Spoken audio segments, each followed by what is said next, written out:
শুরু হয়েছে সাইফ পাওয়ারটেক ৩৬তম জাতীয় বয়সভিত্তিক সাঁতার ও ডাইভিং প্রতিযোগিতা। প্রথম দিনে ফাতিহা মাহতাব মাইশা ও অ্যানি খাতুন রেকর্ড করে সোনা জিতেছেন। ১০০ মিটার ব্যাকস্ট্রোকে নতুন জাতীয় রেকর্ড করে সোনা জিতেছেন মাইশা। ১ মিনিট ২০.০৬ সেকেন্ড সময় নিয়ে রেকর্ড করেন মুন্সিগঞ্জের এই সাঁতারু। আগের রেকর্ড ছিল ১ মিনিট ২০.৭৭ সেকেন্ড। আর ১৮ থেকে ২০ বছর ক্যাটাগরিতে ২ মিনিট ৫৪.৬১ সেকেন্ড সময় নিয়ে রেকর্ড করেছেন অ্যানি খাতুন।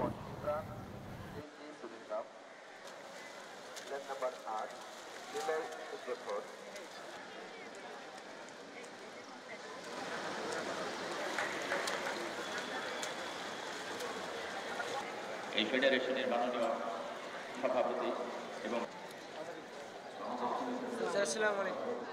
সেরা সাঁতারুর খোঁজে আমরা ৩ বছর একটা প্রোগ্রাম আমরা চালিয়েছিলাম, সেটা আমাদের বন্ধ, মানে যে কোনো কারণে বন্ধ হয়েছে। এটা আমরা আবার ইমিডিয়েটলি বসে এই জিনিসটা আমাদেরকে চালু করতে হবে। এটা আসলে অনেক ব্যয়বহুল একটা প্রশিক্ষণ। আমাদের স্কোর বোর্ড লাগানোর পরে থেকেই কিন্তু খারাপ। আপনারা জানেন, আমরাও জানি, এটা নিয়ে বহুবার বলা হয়েছে এনএসসিতে, কিন্তু এটা কোনো কার্যকরী পদক্ষেপ নেওয়া হয়নি। নগদে ৫০০ টাকা বা তার বেশি পেমেন্টে পেতে পারেন ঢাকায় জমিসহ ২০ কোটি টাকার পুরস্কার।